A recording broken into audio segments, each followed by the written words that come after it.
Bueno, estamos aquí haciendo la ruta del otro día. Hemos parado en el mismo sitio, que mola un huevo. Y a ver, aquí el amigo ya me comentó el domingo pasado que podía subir el enlace a Wikiloc de las rutillas que íbamos haciendo. Bueno, pues sí, para que la gente se entere. Y ha habido otro chico que lo he puesto en el vídeo de la semana pasada, así que a partir de hoy pues iré metiendo bajo. Ahora luego sincronizaré la cuenta de Garmin con Wikiloc y así tampoco me caliento mucho la cabeza.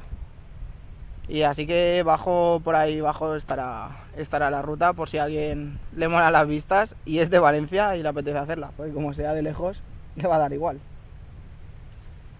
Y luego ha habido otro chico que por Strava me ha enviado un mensaje que no había visto ningún vídeo hablando de la Lauf. Está pensado, pero va a ser ya yo creo de cara a enero. Quería ir probarla unos cuantos meses y hacerlo bien. Que luego cuando pruebes tú esa, si quieres, hacemos uno de la RS1. Podemos comparar.